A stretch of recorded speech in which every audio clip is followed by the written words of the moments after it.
Well, welcome back to the Money Hour with your host and mortgage expert Tina Mitchell right here on 1150 AM KKNW, the Saturday, May 23rd show. I'm here to help you build a strong financial blueprint 1 week and one show at a time. If you're listening to my show at a different time or day, you are listening to a rebroadcast, but you can always call the show at 1-855-400-1150 or go online to themoneyhour.com.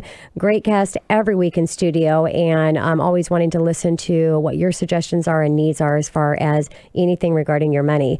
Ian Tolmie with Caring Transitions Seattle is back in studio. Excited to talk with him about senior relocating and how to help our seniors and their families through this transition, because it can be a rough one if you're not prepared. Ian, thank you so much for coming back in studio. It's a pleasure to be here. Thanks for having me. And a little bit of background for Ian. Ian's owner of Caring Transitions Seattle and is passionate about caring for seniors, and Caring Transitions Seattle is a direct result of his passion.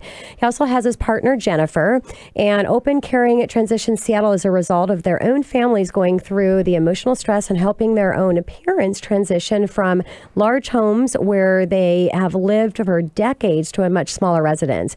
Jennifer being 7 years experience as a licensed real estate agent in the Seattle area, and Ian is a certified aging in place specialist. Together, it's their goal to assist families in downsizing and liquidating of decades worth of assets, preparing for family residence for sale, and creating a smooth transition into new living space. And I think, Ian, in your arena and your topic, really it's about preparing, knowing what your options are, and getting things taken care of ahead of time, because once you're in this time happens, sometimes it happens and you're not prepared for it, and it can be a disaster. And what a heartache for the senior as well as for the family that's trying to help and transition around that. Absolutely. So often you'll have a family that isn't prepared, and no one wants to think about the uncertain things that can happen. And it's something that losing a loved one, losing a father, a spouse is something that no one is ready for, but you can be prepared for it. You definitely can. And it's something just like getting your financials in order and getting everything prepared, preparing what to do with all the assets you own. Yes. And it's something that inevitably, we're all going to have to move out of our house sometime. Yes. And, like my parents, they had a house they lived in for 3 decades, and they collected 3 decades worth of stuff. My stuff, my sister's stuff, their stuff. Fortunately, they had the luxury of being able to move in a pretty relaxed time frame, but it took my mom 2 years to downsize. Yeah. And so she had 2 years to do it. So she was lucky. Now, the second time, when my father passed away, it's going to be a little bit more rushed. And so having resources to be able to help her is key. Definitely. Yeah. So the last time we talked here, what changes have happened with your company since the last time you visited me in studio? Yeah, I think last time I was here, we actually just touched on, we were opening an office in the South Sound. Yes. And it's open, it's up and running, and we're getting clients down there, so that's fantastic. As well, we were also in the development stages of some new tools for our online auction sites. Those are going to be in beta here in the next month, and we'll be launching those as well. So that's kind of exciting as well. And complementary to that is not just the online auction site, but the tools that help us get assets to the online auction site. So a suite of tools that are apps that are actually we're able to arm our sales force with going out and working with clients to be able to shoot products and get things onto the site more easily. So we're streamlining the whole process. Yeah, streamlining is so important, and being able to take advantage of technology to do that's awesome. Absolutely. So if when you think about services that you provide, under what circumstances are you suggesting people to use the online auction over the physical estate sale? There are a number of interesting opportunities for that, and one of them is if it's homeowners associations or condo associations, those sorts of things that don't allow a physical estate sale. It's frequently having an online auction is a great opportunity to be able to liquidate a lot of the assets. In addition, if you have certain collections and certain things that are going to be, you want a larger exposure, a larger audience to be able to see these types of collections. It's important, because if you hold an estate sale, you're limited to the people who come through your house on that Saturday or Sunday. Those are that's your audience. With Caring Transitions Online, we have hundreds and thousands of different people viewing our sites every week. Wow. And so you have a lot of exposure to be able to ramp the cost of those products up instead of people negotiating you down. Makes total sense. Yeah. So then under what circumstances would you encourage a client to go with a physical estate sale? There's certainly times when a physical estate sale makes all the sense in the world. Some of it is dependent on your geography, your neighborhood. It's also depending on the type of assets that you have in your home. And so if you have larger assets in furniture, furniture, or just you don't have as much stuff to be able to liquidate, and you're just trying to do more of a clean out. So you're trying to get things out of the house, and that's frequently, why real estate agents love us is the biggest asset within a family is frequently the home. Yes. And it's not the stuff that's in the home, it's the home. Yeah. And so really trying to get to selling that home is key. That's where the money really is. So those are times when we might actually do a physical estate sale or maybe a combination. So, Okay. yeah. And I know that Caring Transitions has been around for a few years, and you've had quite a bit of growth. And can you share that with my listeners and what contributes to that growth? Yeah, we're going into year number 3, and it's something that, my wife and I really weren't sure what to expect. We knew that the demographic was good. With the aging of America and the population, that sort of thing, we knew it was there.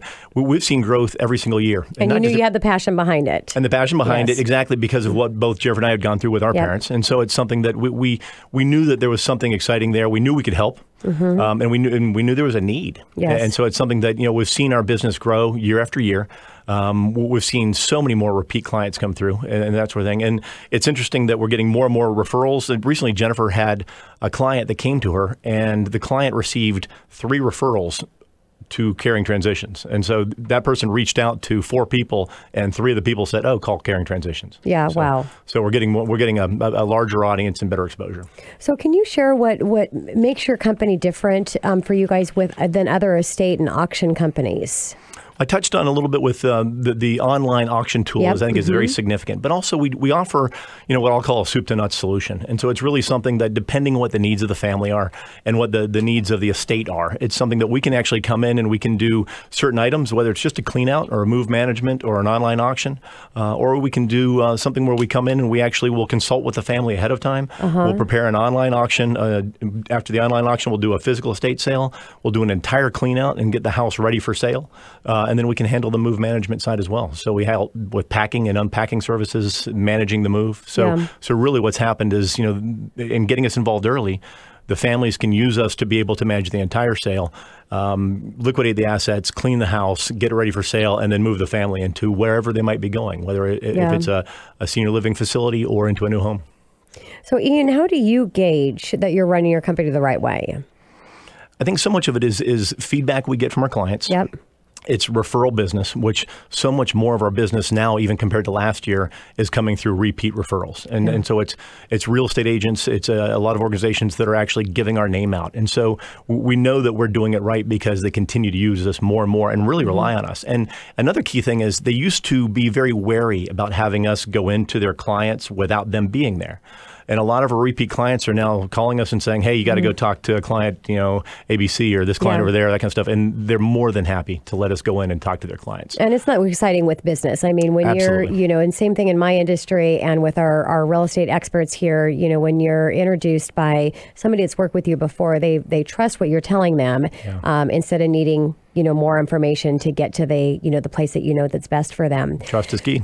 Trust is key. So what about somebody that is listening and that just feels, I can kind of tackle this myself. I'm not going to, spend the additional cost to bring an expert company like yourself to come in.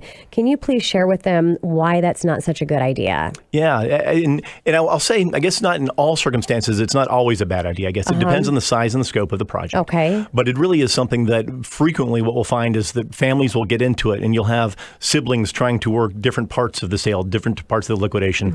One sibling's carrying the weight, one isn't. One is out of town, one isn't. So certain family members may end up doing more of the work, which can cause friction. In addition, it can take much, much longer. Look at my mom. When she did hers, it took 2 years. Yeah. Now, again, she did it on her own, and had the luxury of doing it on her own. But when it's something that needs to be done much more quickly, really just having the resources and assets to be able to do it is very difficult. It's challenging. Bringing us in, we can take care of it in a week and come in and really kind of make things happen. We have big, great teams that we work with constantly. And so we know how to do it. So we talk about the cost associated to having this done. So let's talk about how you're saving them money. So ultimately, it really costs them less. Absolutely. Well, we touched on a little bit earlier in that the biggest asset that the family may own may well be their investments, but also their home. And the key to success is really getting the home on the market and selling the home quickly. You don't want to have the carrying cost. You don't want to have the additional mortgage payments monthly, which can add up. And frequently, additional mortgage payment could equal what you might make from a sale. And so really the key to success is trying to get the sale happening quickly. Use some of the online auction tools because, again, you're scaling the prices of your assets up instead of having them negotiated down. And getting the transition quickly done so the house is clean so that real estate agent can then really get to focusing on selling the house. And then all of a sudden the family isn't carrying the monthly payments. They've unloaded the house, they've realized that money, and they can begin to use that for whatever they need it to, whether it's the continued move or wherever the family's going or whatever they need to do with that kind of money. So got it. Yeah. In all of our industries, there's challenges. I'd be interested to hear what the biggest challenge for you in helping in transitioning and relocating seniors. Yeah, a lot of people would think it's just the physical stuff because frequently we'll go into something where we might deal with a hoarder where you really, you go in and you roll your eyes back and you're, wow, you look around and you think of all the stuff you have to deal with. But I would say, one of the most challenging things is the emotional factor. And so many times what we're going into is we're going into a family environment where someone's recently lost a loved one. And so I think one of our keys is that we have to be sensitive to that. And so we're also dealing with assets that, again, people have had for decades. And so they have an emotional tie to these things. And so you really have to understand what is it they want to do with the assets that they have. If they're really keen on selling it, being able to maximize the cost for what they want to sell it for. If they want to move it, help them move it to wherever it's going, whether it's going to one of their son, their daughter, whoever that might be, relatives, or going into a new home, but really helping them get it where it needs to be. Yeah, well said, Ian. So to wrap things up and my time with you today, I know a lot of your clients find you based on introductions from clients that have had amazing service with the two of you before. How else do people find you? Yeah, that's a great way. And the nice thing about that is there's a built-in trust already there. So that's a wonderful way to be able to find us. We're also doing some more marketing. You can come to our site at caringtransitions.com. And we're also, we're meeting with more and more brokers and real estate agents to introduce ourselves to them so we can find, again, that's a real source for us. Because we provide a great service that they don't want to be involved in. They want it done right, and they want it done efficiently, quickly, and then they can get on to selling the house. So those are frequent ways that clients will find us. Perfect. Ian, thank you again for coming back in studio. Look forward to having the two of you. Next time we'll have to bring Jennifer back in. I'll tell her that. Yes. Okay. I'll give her a call. Thank you. And thank you to all of my listeners out there. I appreciate the continued support of the show. This is your mortgage expert, Tina Mitchell, signing off for the day. Enjoy the rest of your weekend in this beautiful area that we live in Seattle. And I will see you same place, same time, right here at 1150 AM KKNW. Have a great weekend.